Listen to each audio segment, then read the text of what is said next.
Standing up in McKinney. This is According to Callus, coming to you for Friday, 10/28, episode 293, Create a Destination. Before we get into the content, let me just say, like, share, subscribe, and comment on the show. I don't put any money into advertising, so I count on you, my two listeners, to get the word out. I'll explain more of that next week. But without further ado, here we go. Okay, so this is step 3, if you will, of the simple plan to educate our children and save our world. Okay, so number 1 was leave the zoo. We touched on that on Wednesday at some length. Number 2 was start something new. That was Thursday. We talked about the need for new schools and such. All right, so create a destination. What am I talking about? Okay, so if the plan works, the school districts will shrink. There will be teachers, administrators, various other employees that are out of work. That's not a good thing. We don't want to punish the worker bees for the problems caused by the queen bee. Or the queen of the ants, or however you want to look at it. And I'm not comparing them to insects. I'm just saying that's kind of how it works, right? The little guy always gets stomped on first, right?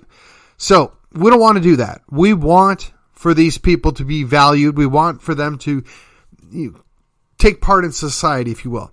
So we're looking at creating a secondary or a alternative culture and society.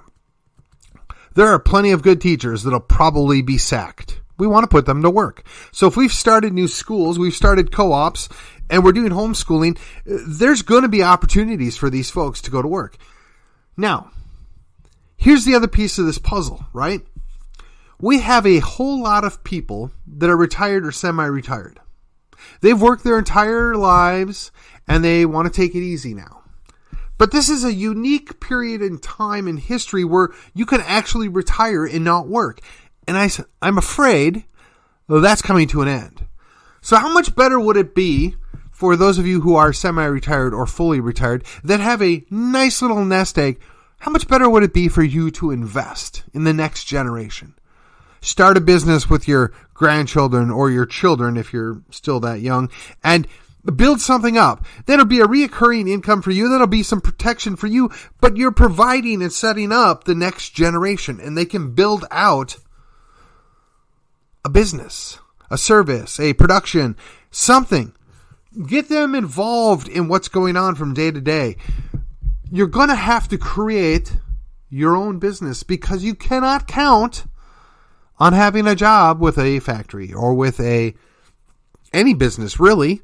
They're going with automation. They're going with as few people working as possible to maximize their profits. And as a business goes, I respect that. I think it's maybe a mistake. But when you have super long supply chains, you run into problems because you can't get materials or you can't get things built. So I would suggest to you, just humbly, that maybe, just maybe, there's an opportunity for a business that does metalworking, fabrication, which would need welders, machinists, and such. Those are good, high-paying, blue-collar jobs that are highly skilled and technical. There are plenty of plumbers out there at the moment. Not enough to meet demand, mind you, but why not start a plumbing business? Or raise your children up, instead of sending them to 4 years' worth of college so they can get a degree in business studies, put them through a program to where they can be a plumber or electrician. I mean, I foresee a future where we're going to need highly trained and skilled individuals that do electrical work, that do plumbing work, that can weld. Why wouldn't we take advantage of what's still currently available? We're going to have to create our own future. We're going to have to create something that functions alongside the decaying empire. Oh, you know I was going to go there, did you? As Christians, as conservatives, I use that term lightly, or semi-descriptively, liberty lovers. We recognize the value that people have. We recognize the intrinsic value of an individual. And we want to work together to protect individuals. But the best way to protect an individual is to come together as a community. When a community is on the same page and works together, they become stronger. One of the issues we have is we have a ginormous country of 330 million people, or whatever the number is, which is nothing compared to China or Indonesia or India. I grant you that. But we're trying to run an entire country from one city on the East Coast, but largely led by a bunch of incompetent morons, in my humble opinion. Well, and that's the other thing, guys. In case I haven't reminded you this week, this show is called According to Callus because it's largely based upon my opinions and my understandings of things. And if I'm wrong, feel free to tell me. You can post comments, you can text, you can email, whatever works for you. And if I truly find myself to be wrong, I will correct myself. I'm not afraid to be wrong from time to time. Sometimes you misunderstand and sometimes you just get things blatantly wrong. But unlike elected officials, I can admit when I'm wrong and I am willing to embrace the education that I get out of it. So where was I? Oh, yes. We have to work on an alternative to protect our families, to protect our communities, protect our culture, however you want to phrase it, whatever works best for you. That's one of the reasons why I support Texit. That's one of the reasons why I'm not afraid of the term Christian nationalist. That's one of the reasons why I embrace the idea that individuals are tribal by nature. As long as you're not attacking the next tribe over, who cares?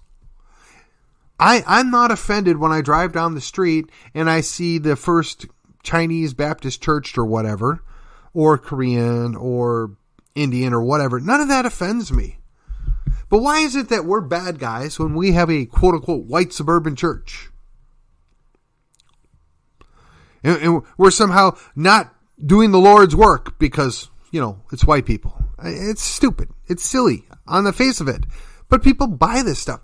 We have to separate ourselves to some degree from that culture, some degree from the problem. So if you pull the children out of the school, you create different education networks, and you build out from that education network to a society whereupon you have craftsmen, you have creators, you have builders, you have people that are not afraid to get their hands dirty, but can make a successful life out of what they have.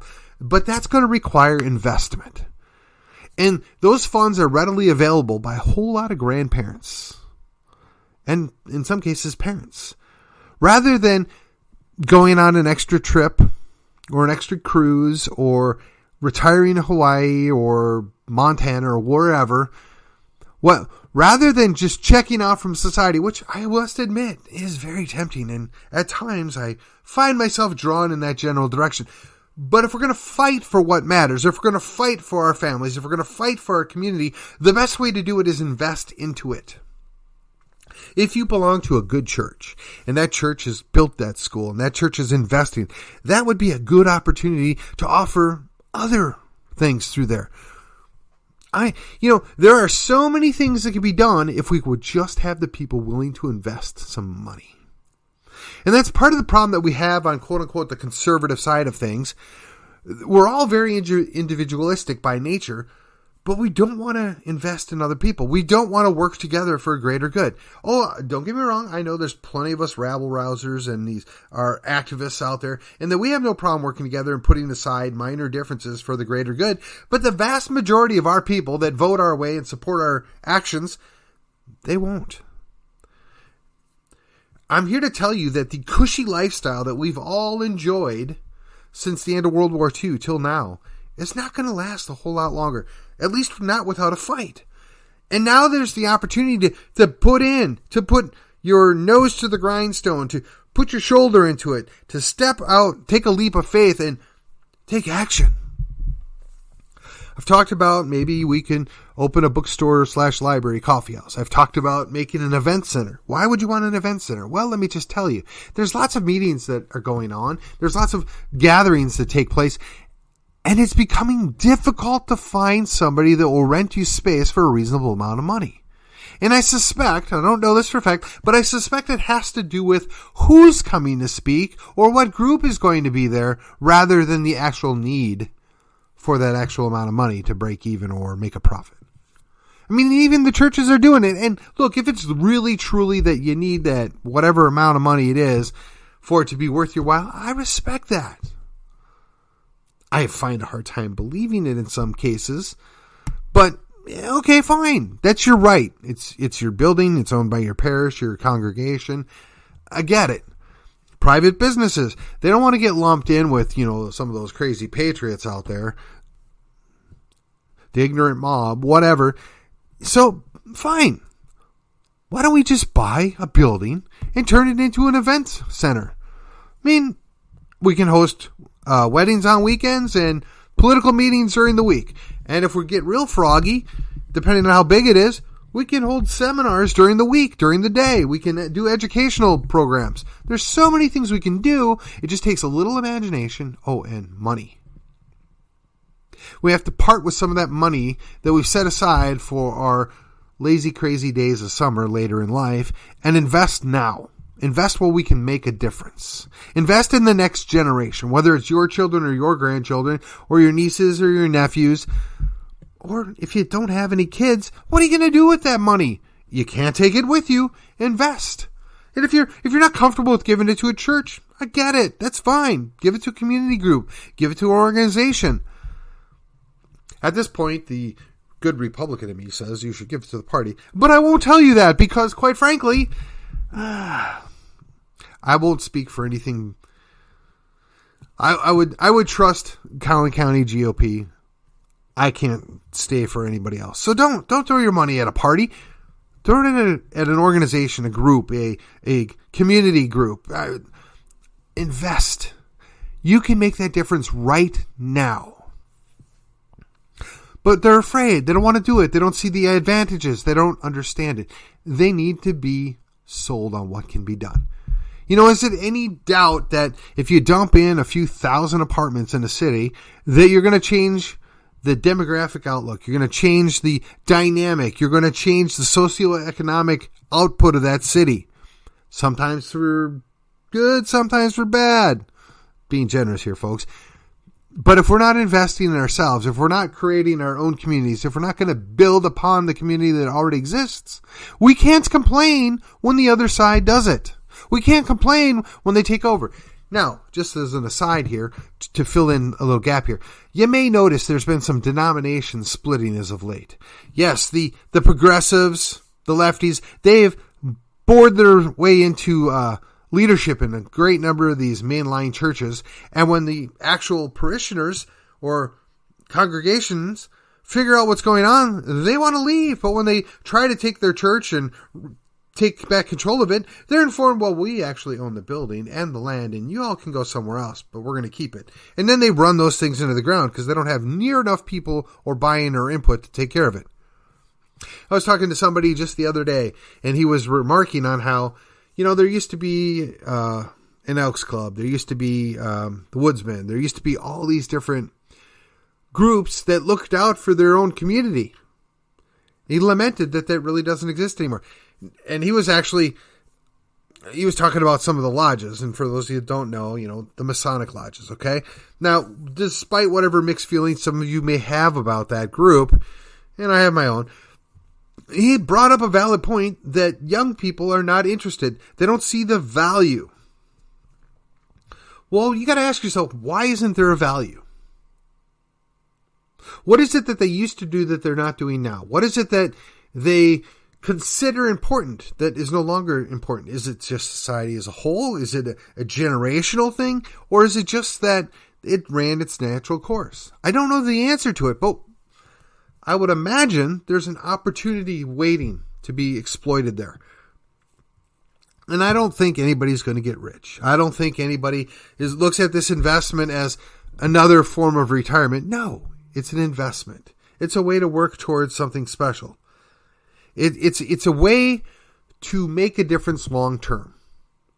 One of the things that, and I got to tell you guys, honestly, a lot of what I'm talking about is an amalgamation of other ideas and other conversations that I've either taken part in or overheard or listened to, or however you want to phrase it. So none of this is unique, but like Solomon said, there's nothing new under the sun. These very same issues have always existed. The solutions are simple. They're not easy, but they're simple. You just have to be willing to do it.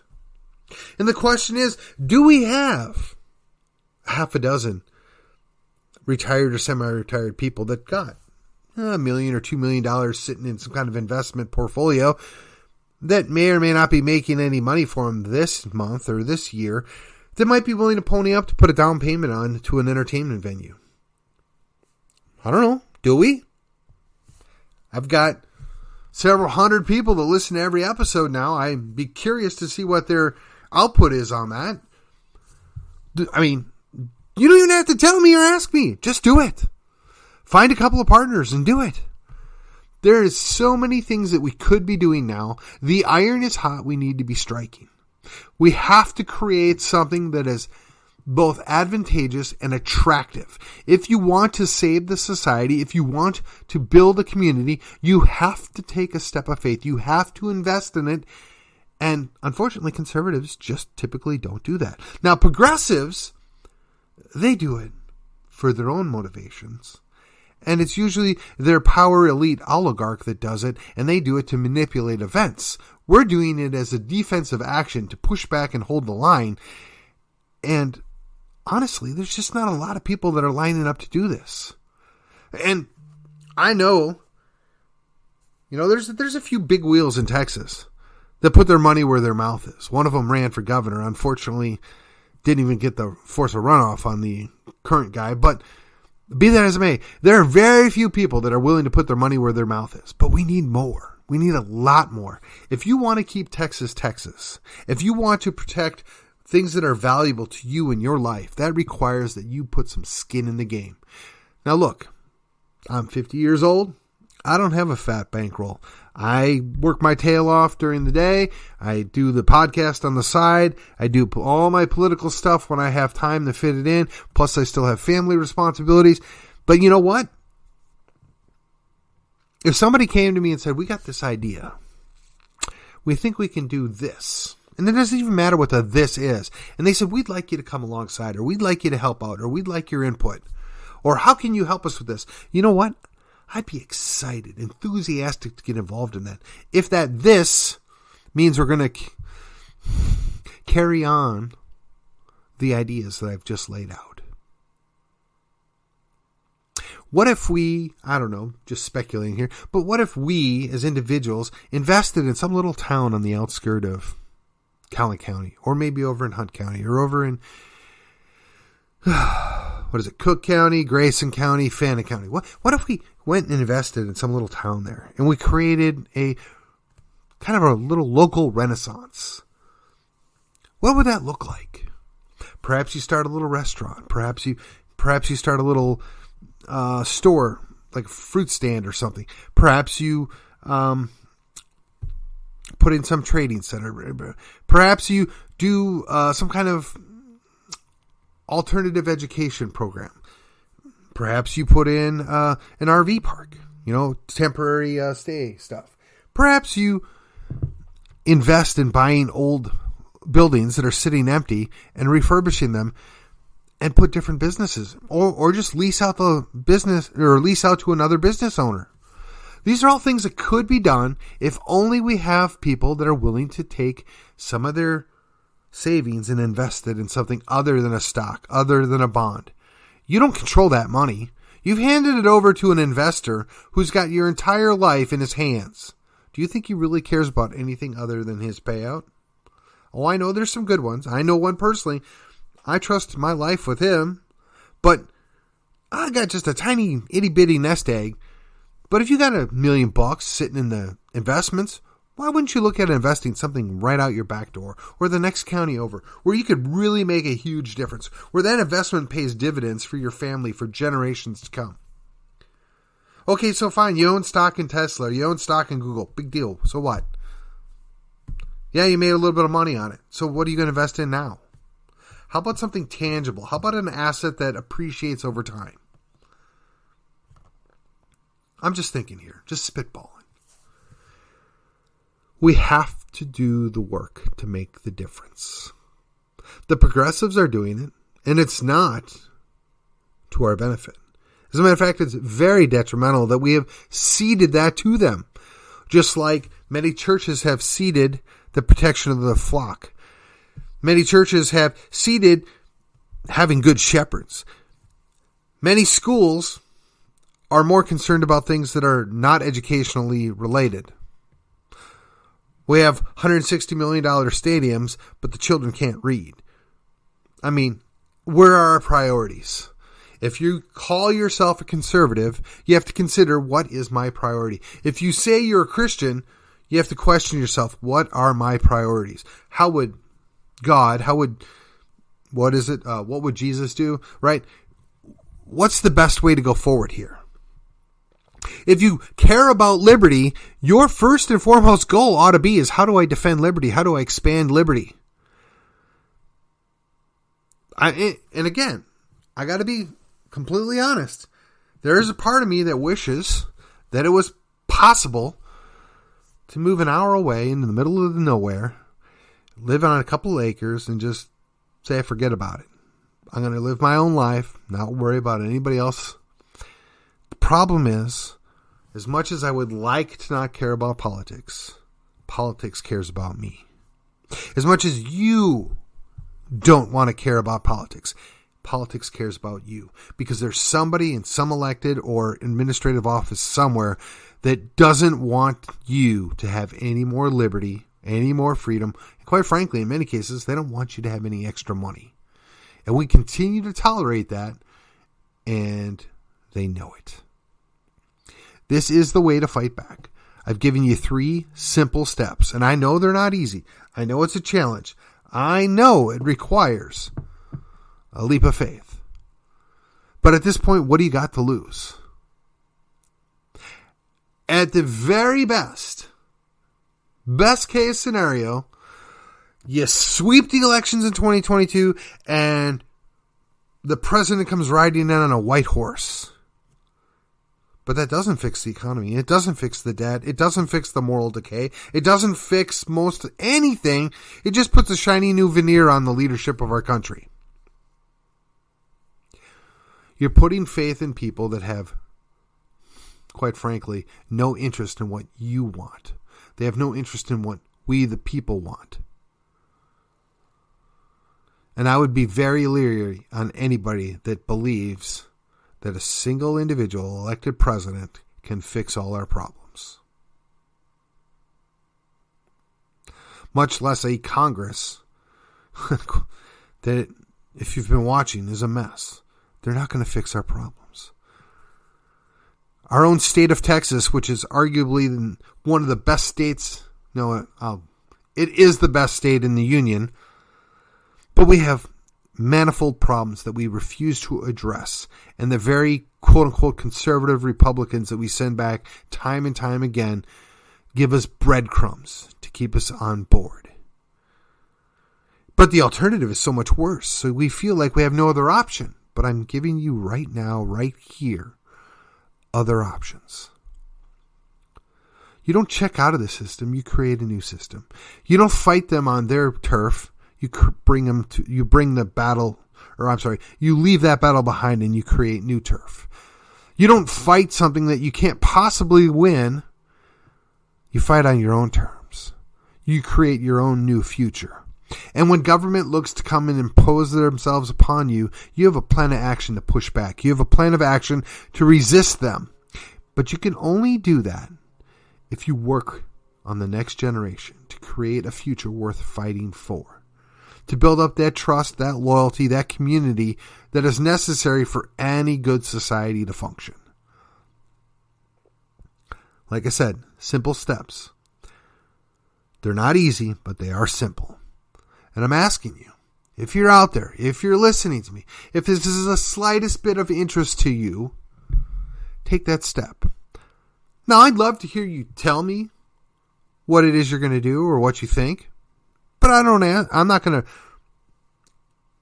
to beg you for it. I mean, if you want to send me an email or a text or call me and say, hey, Callus, I heard what you had to say. That's a great idea, and I'm going to go to do X, Y, Z. Awesome. The feedback would be awesome. If you want to just call and tell me I'm crazy, okay, I'll listen to that too, but that's kind of a waste of your time and mine. And while we're on the topic of wasting time, so you may recall about 2 weeks ago, I put out a call for anybody who had experiences in the school district that was willing to go and talk to me about it. So I've had one conversation, and it was not encouraging. I have another person that has 2 more people that would be willing to come talk to me, but I advised that since they were still in the district, it probably wouldn't be a good idea. You know, you say, well, there's no retribution. You shouldn't have to worry about that. They would never go after your kids. Really? Really? That's what caused the majority of this problem right now. They are, in fact, going after your kids. Wake up. Get involved. Right now, we can make a difference. All right. Next week, we'll be looking at talking about some current events. We'll, of course, have a Texas or a Texas Tuesday. And we're going to have some fun. I mean, I can beat us into the ground with all the negative things, all the difficulties, but who wants to do that? I'm trying to remain even keel and have a positive outlook on the possibilities of what we can do. That is actually one thing I think that Glenn Beck does a pretty good job at. It's one thing Rush Limbaugh did a really good job at. They were always trying to be positive. No matter how bad it got, oh, well, you could do this, or maybe this would be better. I've given you steps on how we can get to a better future. The question is anybody going to be willing to take that step with me? With that, this was According to Callus. I will see you on the other side, which will be Monday.